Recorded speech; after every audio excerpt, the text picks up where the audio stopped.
ഈ അത്യന്തം വിഷമകരമായ ഒരു ഇൻസിഡന്റാണ് ഉണ്ടായത്. വളരെ വിലപ്പെട്ട 2 ജീവനുകൾ നഷ്ടപ്പെട്ടു. 2 പിഞ്ചു കുഞ്ഞുങ്ങളുടെ ഭാവിയാണ് ഇതിലൂടെ പോയത്. അത് പോലീസ് മനസ്സിലാക്കിക്കൊണ്ട് തന്നെ ആൾറെഡി ഇതിനകത്ത് നമ്മൾ മർഡറിന് തുല്യമായ സെക്ഷനുകൾ ഇട്ടിട്ടുണ്ട്. 304, പഴയ 304, 105 എന്ന് പറയും, അത് ഇട്ടിട്ടുണ്ട്. അതിലെ പ്രതികളെ പിടിക്കാൻ ഇപ്പോഴും ഒരു ടീം അവിടെ ഉണ്ട്. പ്രതിയെ പിടിക്കാൻ അവിടെ ഒരു ടീമുണ്ട്. നെയ്യാറ്റിങ്കര ഉണ്ട്. നെയ്യാറ്റിങ്കര നമ്മുടെ 4 പേര് ഇപ്പോഴും ഉണ്ട് അവിടെ. എന്റെ കൂടെ ഇപ്പം സി എയുടെ ഒരു അന്വേഷണം ഏറ്റെടുക്കാൻ പറഞ്ഞിട്ടുണ്ട്. സി ആണ് അന്വേഷിച്ചുകൊണ്ടിരിക്കുന്നത്. 304 ഇട്ട് കഴിഞ്ഞാൽ അന്വേഷണം സി എയിലേക്ക് പോകും. അങ്ങനെ അല്ല, സി എയിലേക്ക് പോകും. അപ്പം നെയ്യാറ്റിങ്കര ഭാഗത്തുനിന്നാണ് പറഞ്ഞത്. അപ്പം നമ്മൾ കൃത്യമായിട്ട് നമ്മുടെ കൂടെ ഒരു സൂപ്പർവിഷൻ ഉണ്ടാവും. ഞാനിപ്പോൾ നമ്മുടെ സ്ക്വാഡുകാരെ അവിടെ വിളിച്ചിരുന്നു. അവരെ നോക്കിക്കൊണ്ടിരിക്കുകയാണ്. അമരവിള ഭാഗത്ത് നോക്കുകയാണ്. അപ്പം നമ്മുടെ ഒരു ടീം അവിടെ ഉണ്ട്. അവരെയും കൂടെ പറഞ്ഞിട്ട് പ്രതികളെ ഉടനെ പിടിക്കാം. നിങ്ങൾക്കുണ്ടായ ബുദ്ധിമുട്ടുകൾ, വിഷമങ്ങൾക്ക് പോലീസിന്റെ ഭാഗത്ത് വീഴ്ച ഉണ്ടെങ്കിൽ അത് പരിശോധിച്ച് ആവശ്യമായ നടപടിയെടുക്കും. ബന്ധുക്കൾ നാട്ടിന് കുറെ സംശയം ഉന്നയിക്കുന്നു. ഈ വാഹനത്തിൽ എത്ര പേരുണ്ടായിരുന്നു കൃത്യമായി? വാഹനത്തിൽ നേരത്തെ പറഞ്ഞവർ 2 പേരെ നമ്മൾ റൂൾ ഔട്ട് ചെയ്തിട്ടുണ്ട്. ഈ 2 പേരെ ഐഡന്റി കാർഡ് അതിനകത്ത് കിട്ടിയിട്ടുണ്ടെങ്കിലും അവർ 2 പേരും സി എ പറഞ്ഞേക്കുന്നത് അവരുടെ കോൾ ഡീറ്റെയിൽസും മറ്റു എടുത്തതിൽ ഒരാൾ അങ്കമാലിയിൽ ക്രിക്കറ്റ് ടൂർണമെന്റിലാണെന്നും അടുത്ത ആള് പമ്പിൽ അവിടെ ഒരു പമ്പിലോ എന്തോ ഒരു CCTV വിഷ്വൽ ഉണ്ടെന്നും പറയുന്നു. അത് വെരിഫൈ ചെയ്യുന്നുണ്ട്. സാർ നേരിട്ട് വെരിഫൈ ചെയ്യാം. അത് നമുക്ക് ഫയൽ നോക്കിയിട്ട് ചെയ്യാം. മദ്യപിച്ചിരുന്നു? ഈ വാഹനം ഓടിച്ചിരുന്നവർ മദ്യപിച്ചിരുന്നോ? ഇപ്പൊ പറയാൻ കഴിയത്തില്ല. നമുക്ക് നോക്കാം, പരിശോധിക്കാം. മൊത്തം 3 പേരുണ്ടായിരുന്നു എന്നുള്ളതാണോ 2 പേരുണ്ടായിരുന്നു? ഇപ്പൊ നമുക്ക് ഒരാളെ മാത്രമേ കിട്ടിയിട്ടുള്ളൂ. ബാക്കിയുള്ള നമുക്ക് വെരിഫൈ ചെയ്യാം. ബാക്കി CCTV വിഷ്വൽസ് കംപ്ലീറ്റ് ഒന്ന് എടുക്കാൻ പറയാം. അത് എടുത്തിട്ട് സാറേ അത് നമുക്ക് നമുക്ക് ഓരോന്നോരോന്നായിട്ട് ചോദിക്കാം. അല്ല, നമ്മൾ ഓരോന്നിനായിട്ട് ചോദിക്കാം. സാർ, അവർ ചോദിച്ചത് മെഡിക്കൽ എടുത്തിട്ടുണ്ടായിരുന്നോ? പിടിച്ച ആള് മെഡിക്കൽ എടുത്തിട്ടുണ്ടായിരുന്നോ? മെഡിക്കൽ എടുത്തായിരുന്നല്ലേ? മദ്യപിച്ചു എന്ന് കണ്ടെത്തിയോ? ബ്ലഡ് സാമ്പിൾ എടുത്ത് കൊടുത്തിട്ടുണ്ട്. ഇല്ല, അത് കേൾക്കൂ. ബ്ലഡ് സാമ്പിൾ എടുത്ത് കൊടുക്കുന്നുണ്ട്. അതിനകത്ത് മദ്യത്തിന്റെ അളവുണ്ടോ എത്ര ഉണ്ടോന്ന് അറിയാൻ വേണ്ടി അതിന് റിപ്പോർട്ട് അയക്കുന്നുണ്ട്.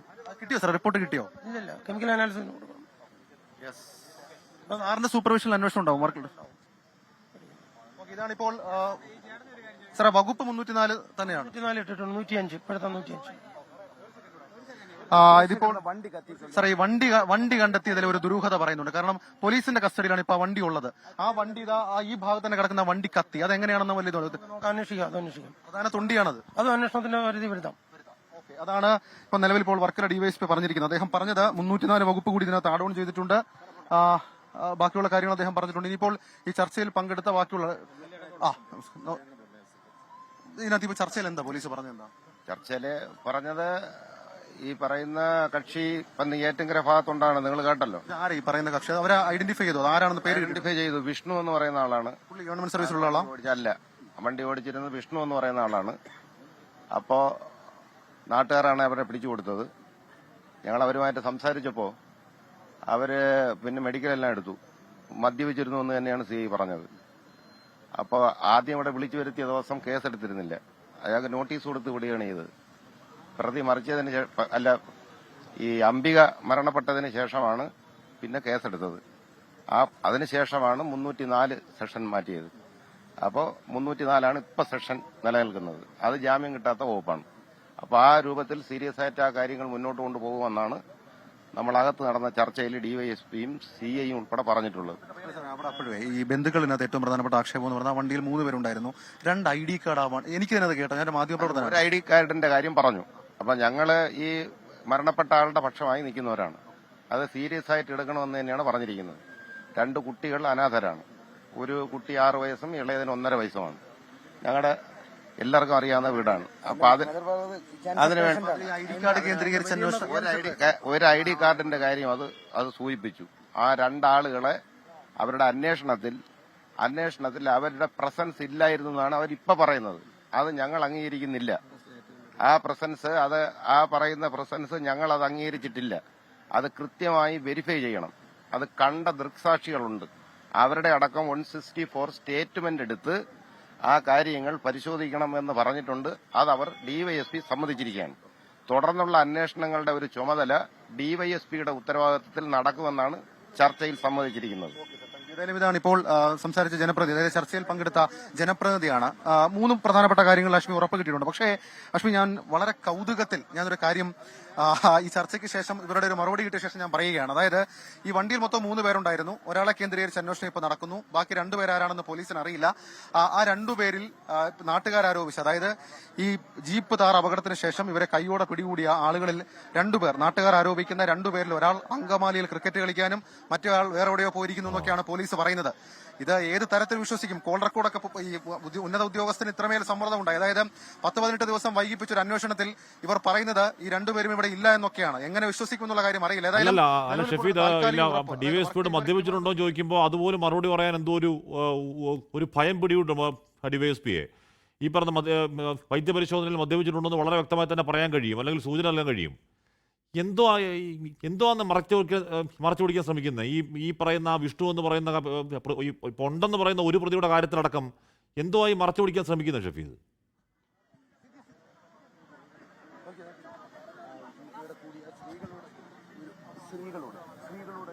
അശ്മി, അത് തന്നെയാണ്.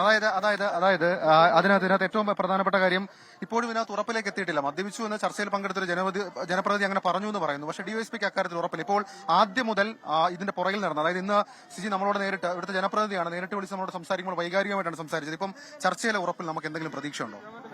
ചർച്ചയുടെ ഉറപ്പിൽ ഇപ്പം പോലീസ് പറഞ്ഞത് പെട്ടെന്ന് ഒരാളെ അറസ്റ്റ് ചെയ്യാനുള്ള ബുദ്ധിമുട്ട്, അവര് ഇവിടെ നിന്ന് ഒളിവിലാണ്. അപ്പൊ പെട്ടെന്ന് ഒരാളെ പിടിക്കുക എന്ന് പറയുമ്പോൾ നിയമപരമായിട്ടുള്ള എല്ലാ കാര്യങ്ങളും, നമ്മളിപ്പോ എന്താണോ അവരുടെ മേലിൽ ആരോപിക്കപ്പെട്ടിരിക്കുന്ന കുറ്റങ്ങൾ, കുറെ ലിമിറ്റേഷൻസ് പോലീസിനുണ്ട്, അതെല്ലാം അഡ്യൂസ് ചെയ്ത്, അതായത് നിയമത്തിന്റെ എല്ലാ വ്യവസ്ഥകളെയും പാലിച്ചുകൊണ്ട് തന്നെ അവരെ പിടിക്കും എന്നാണ് അവർ പറഞ്ഞത്. പക്ഷേ എന്നിട്ടും അതിനിടയിൽ അവരൊരു അഭിപ്രായം പറയുന്നുണ്ട്, പെട്ടെന്ന് ഓടിച്ചെന്ന് ഒരാളെ പിടിക്കാൻ പറ്റില്ലല്ലോ. ശ്രീ രാജേഷ് ചെയ്യുന്നു. ശ്രീ രാജേഷ്, ചർച്ച കഴിഞ്ഞിറങ്ങിയ ഡിവൈഎസ്പി പറയുന്നത് ഈ ഒരാളെ ഉണ്ടായിരുന്നുള്ളൂ, അയാളെ പിടികൂടാൻ അന്വേഷണം നടന്നു, അയാൾ മദ്യപിച്ചിട്ടുണ്ടോ എന്ന് ഉറപ്പില്ല, 2 പേരെന്തായാലും ഇല്ല. ഇവർ ഫോൺ നോക്കിയപ്പോഴേക്ക് ലൊക്കേഷൻ നോക്കിയപ്പോൾ ഒരാൾ അങ്കമാലിയിലും ഒരാൾ വേറെ എവിടെയോ നിൽക്കുകയാണ്. അപ്പോൾ ഒറ്റ ഒരാളെ ഉണ്ടായിരുന്നുള്ളൂ എന്ന് പോലീസ് സ്ഥിരീകരിക്കുക. അങ്ങനെയാണോ കാര്യം? സാർ, അത് അവിടെ നാട്ടുകാർ പിടിക്കുന്ന സമയത്ത് ഇവർ 3 പേരുണ്ടായിരുന്നു. 2 പേർ താഴേക്ക് ഓടുന്നു, ഒരാള് മേളിൽ റോട്ടിലേക്കാണ് ഇറങ്ങുന്നത്. അയാളിനെയാണ് നാട്ടുകാർ പിടിച്ചു കൊടുത്തത്. പിന്നെ ഈ ഫയർഫോഴ്സ് ഉദ്യോഗസ്ഥന്റെ ID കാർഡ് ഈ ഡ്രൈവർ സീറ്റിൽ നിന്നാണ് കിട്ടുന്നത് നാട്ടുകാർക്ക്. അതാണ് ഇവിടെ സാക്ഷികളുണ്ട്. അവരെ ആരെ ഈ സ്റ്റേഷനിൽ നിന്ന് സാറ് ഇതുവരെയും അവരെ വിളിച്ചിട്ടില്ല. അവരെ വന്ന് ഇവിടെ മൊഴി കൊടുത്തിട്ട് പോലും ഈ CI ഇന്നേ വരെ അവരെ മൊഴി പോലും എടുത്തിട്ടില്ല. പിന്നെ ഇന്നലെ നമ്മൾ മുഖ്യമന്ത്രിക്ക് പരാതി കൊടുത്തിട്ട് അവിടെ ദൃക്സാക്ഷിയായിട്ട് കണ്ടുകൊണ്ടിരുന്ന ഒരു ചേട്ടൻ വന്ന് അവരെ വിളിച്ച് വന്ന് ഇത് സ്റ്റേഷനിൽ മൊഴി കൊടുത്തിട്ട് പോയി. മൊഴി കൊടുത്ത വണ്ടി അയാൾ അതൊക്കെ ചെല്ലായിരുന്നു, ഈ വണ്ടി തട്ടി ഇടിച്ചിടുന്നു, എന്നിട്ട് റിവേഴ്സ് എടുത്ത് എന്റെ സഹോദര ദേഹത്തൂടെ കയറ്റി ഇറക്കുന്നതും കണ്ടിട്ടാണ്. അതേപോലെയാണ് ഇവിടെ മൊഴി കൊടുത്തത് ഈ സ്റ്റേഷനിൽ. പക്ഷെ നമ്മൾ വന്നപ്പോഴത്തേക്ക് അവർ പറയുന്ന CI പറഞ്ഞേക്കുന്നത് അയാൾ കണ്ടിട്ടില്ലെന്നാണ് പറഞ്ഞേക്കുന്നത്. അയാൾ പിടിക്കുന്നത് കണ്ടിട്ടില്ല, വണ്ടിയിൽ എത്ര പേരുണ്ടായിരുന്നെന്ന് കണ്ടിട്ടില്ല. അയാൾ പറഞ്ഞത് ഡ്രൈവർ ഉൾപ്പെടെ കണ്ടിട്ടുണ്ടെന്നാണ് ആ ചേട്ടൻ പറഞ്ഞത്.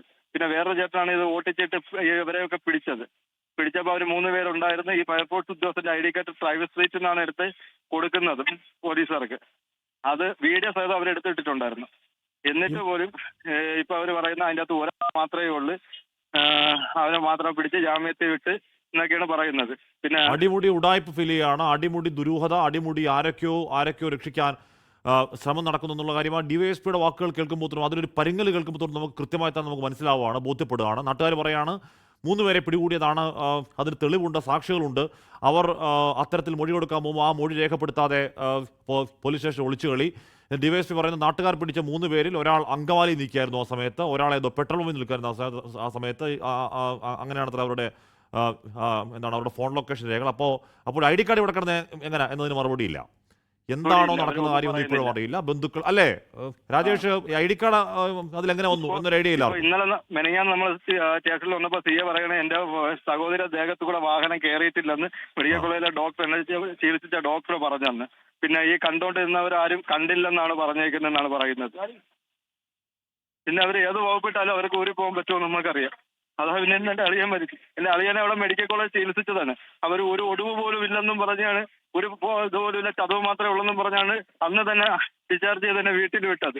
2 OP പിന്നെ പോയി, ഇത്രയും ദിവസമായിട്ട് 2 OP പോയി, എന്നിട്ട് പോലും അവർ ഒരു ഇതും പറയുന്നില്ല. അല്ലെങ്കിൽ വേദന സഹിക്കാൻ വയ്യാതെ, ശ്വാസം മുട്ടും വേദന സഹിക്കാൻ വയ്യാതെ നമ്മൾ ഇന്നലെ ഒരു പ്രൈവറ്റ് ഹോസ്പിറ്റലിൽ അവിടെയുള്ള സജീവ് ഡോക്ടർ, നിലമേൽ വെങ്കളാങ്ങെന്നുള്ള സജീവ് ഡോക്ടറെ അടുത്ത് കൊണ്ടുപോയപ്പോൾ അദ്ദേഹം പറഞ്ഞ് വേറൊരു എക്സ്റേ എടുത്താലേ നോക്കാൻ പറ്റുള്ളൂ, ഈ എക്സ്റേ ഒന്നും ക്ലിയർ അല്ലെന്ന് പറഞ്ഞ് നമ്മൾ വേറൊരു എക്സ്റേ എടുത്തുകൊണ്ട് കൊടുത്തപ്പോഴത്തേക്കും 2 വാരിയല് പൂർണ്ണമായിട്ട് ഒടിഞ്ഞേക്കുന്നത്, ഒരു വാരിയല് പൊട്ടലുമാണ്. പിന്നെ അകത്ത് നല്ല ക്ഷയമുണ്ട്. അത് സ്കാൻ ചെയ്തിട്ടേ അറിയാൻ പറ്റുള്ളൂ. അത് നമ്മൾ നേരെ പാരിപ്പള്ളി മെഡിക്കൽ കോളേജിലേക്ക് റെഫർ ചെയ്തതാണ്. ആ പോണ വഴിക്കാണ് എൻ്റെ അളിയൻ മരിക്കുന്നത്. പിന്നെ ആരുമില്ല, ഈ 2 കുഞ്ഞുങ്ങൾ അനാഥരാണ്. കാശുള്ളവന്മാര് രക്ഷിച്ചെടുക്കാൻ ഇവരും മൊത്തം ശ്രമിക്കും. നമുക്ക് ആരുമില്ല.